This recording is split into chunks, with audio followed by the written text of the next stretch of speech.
Here ranking the most and least shocking results of the 2024 presidential election. So this is just for the president election. It's not for the state or the house, for the Senate or the House or the governors or anything. It's just Donald Trump versus Kamala Harris.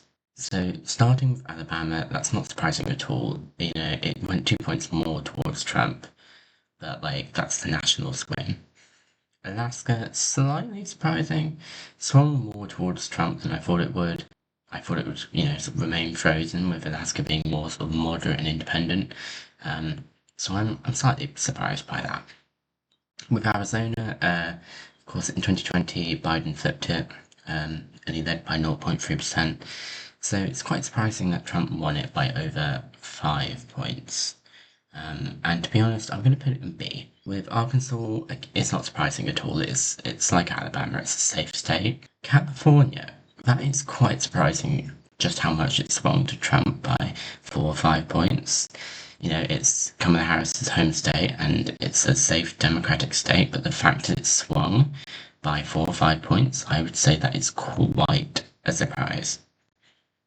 With Colorado, that's not surprising. It was uniform with the rest of the country, but it still stuck with the Democrats, so I'm not surprised by that. With Connecticut, again, followed national swings, but it didn't really change much, so not surprising. And the same goes for Delaware. It's a safe Democratic state. It followed the trends of the country, but, not much change. With DC, again, it's always sort of 90% Democratic, so there's literally no surprises there at all. Florida, I was quite surprised. It swung more Republican than I expected. It's not completely shocking considering its trend towards the Republicans in recent years, but it's definitely no longer a swing state, and it definitely swung more than I thought it would. So I'm maybe going to put it in C there. With Georgia, it's a little surprising. It wasn't as close as I thought it would be. I thought Trump would flip it, but it wasn't as close of a race as I thought it was going to be, so I'm a little bit surprised by that. So I'm going to put it in C with Florida, I think. With Hawaii, again, safe state, not surprising, followed national swings, still very Democratic. And same goes for Idaho, apart from it's safe for the Republicans, no surprises there, followed the national swing.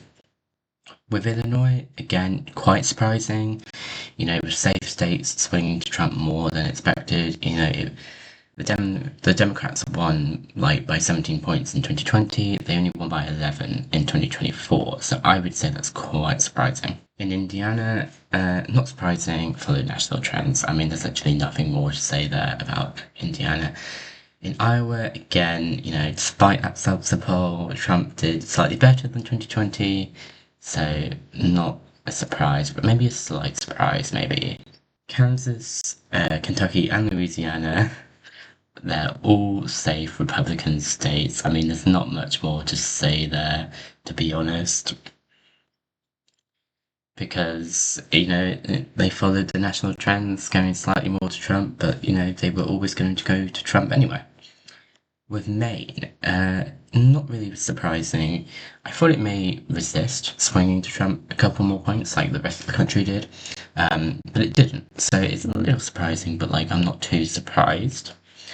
With Maryland, again, not surprising at all. Safe Democratic state. It followed the national trends. We're seeing a bit of a pattern emerging here. With Massachusetts, I was a little bit surprised. It's arguably the safest state for the Democrats, but it swung to Trump by around 5 points. Still held by the Democrats, but that's a big sort of swing there. Like California and Illinois, I was quite surprised about just how much it swung towards Trump. With Michigan, I was surprised. Trump performed better than I thought he would. I thought it would be the closest of the Rust Belt states, but, Harris was harmed by a drop in support in Arab Americans, and so actually Wisconsin ended up being the closest, which, is quite surprising. So I am quite surprised by Michigan, so I'm going to put that in A. Minnesota, I was a little surprised. It followed the national trends basically, but it still surprised me that it was so close.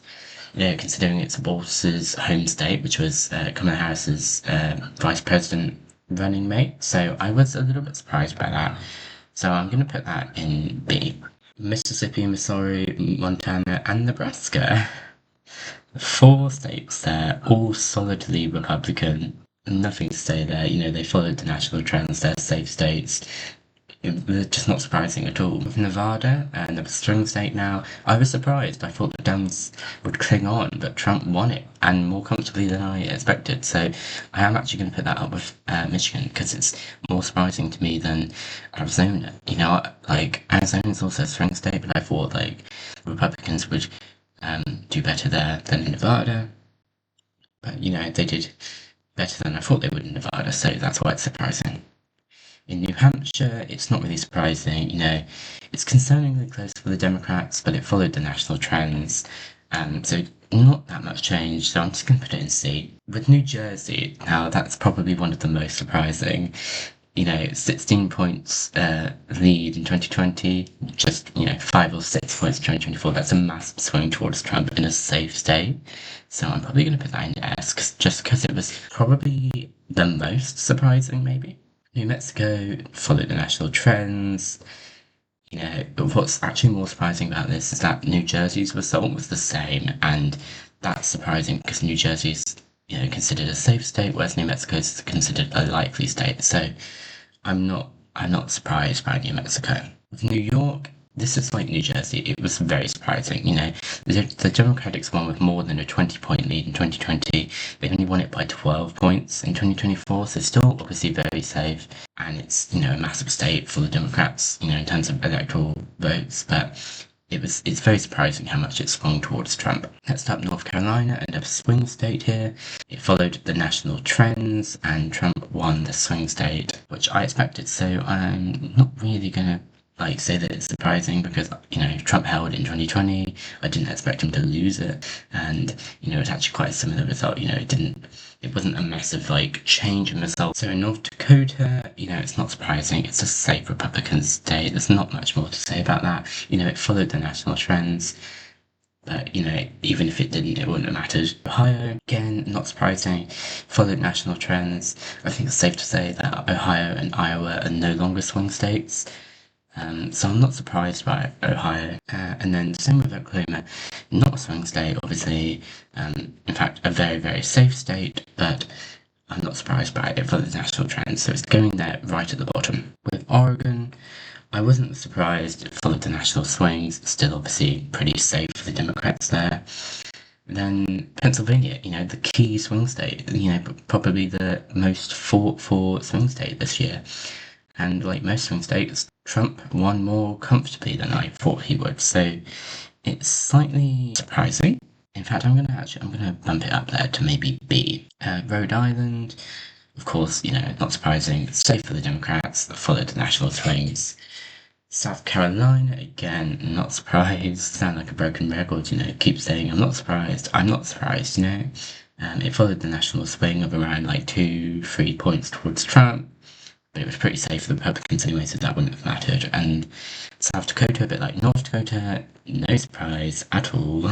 And the same goes for Tennessee, safe states, so it doesn't really matter about this national trend of 2 or 3 points because it makes no difference in these safe states. In Texas, it was quite surprising, Trump won by a massive amount, but only by 5 to 6 points in 2020, so he actually did better. And, I thought Texas, although it's reliably Republican, I thought it would be slightly more competitive this time around. I was wrong. So I am going to put it as sort of slightly surprising, but also not too surprising because it is reliably Republican. In Utah, not surprising, again, a safe Republican state. Followed the national trends. There's not much more to say about it other than that. The same with Vermont, it's a safe Democratic state, but followed the national trends, just a slight change there, 2 or 3 points. In Virginia, I found that slightly surprising, slightly more of a swing to Trump than I thought there would be. Slightly more than the national swing. It went from the Democrats by 10 points to about 5 or 6. So I would say that that's a little bit surprising. But I did think the Democrats would hold on there, and they did. Then we go on to Washington, that was a little surprising to me. It was the only state to resist the national swing, the only state to sort of swing more Democratic than Republican, and the result was nearly identical. So it's not surprising in terms of its result, but it's surprising in terms of it was the only state that swung more to the Democrats than Republicans and didn't follow that national trend. So that's why I'm saying that it's slightly, very slightly surprising. West Virginia, again, probably the safest state for the Republicans, apart from maybe Wyoming. It followed the national trends, it's a safe state, it wouldn't have mattered anyway. Wisconsin, swing state. Surprising. I mean, I did not expect it to be the closest of all the Rust Belt states, but it was, and so that is quite surprising to me. And I'm actually going to put it in A. I could put it in S because I thought Michigan would be the closest, but I don't find it as surprising as New Jersey and New York's, massive, or maybe not massive, but, in terms of New Jersey and New York's swing towards Trump. Yeah, because Wisconsin is a swing state, so you expect it to, be pretty close. So that's why it's not in the S. It's going to stay in the A. Wyoming, it's not surprising. It followed the national trends. It's the safest Republican state, probably. So it wouldn't have mattered anyway. So there it is. So do I want to move any of them? Probably not. New Jersey, New York, definitely the most surprising. Michigan, Nevada, and Wisconsin, yeah, I'd say that. Maybe I'll up Arizona just because of how much it swung back to him. Because it was a swing state and Biden managed to flip it in 2020 just because of how much. Like he led by like 5 points. So that's quite surprising. I'm not going to move up the safe Democratic states there. I think, it is surprising that they moved, to Trump to the right, but it wasn't as much as New Jersey, New York, and, they were basically following national trends, maybe a little bit more though than the 2 or 3 points. With Minnesota, I'm going to keep it there. It was closer than I thought it would be, but I think it's probably good that it's in the middle, not too high up, so not too surprising, but also not too unsurprising. With the rest of the states, I don't see any reason to change them. So that is my ranking for the most to least shocking results of the 2024 presidential election. If you want me to make a House or a Senate or a Governor one or all three, let me know in the comments.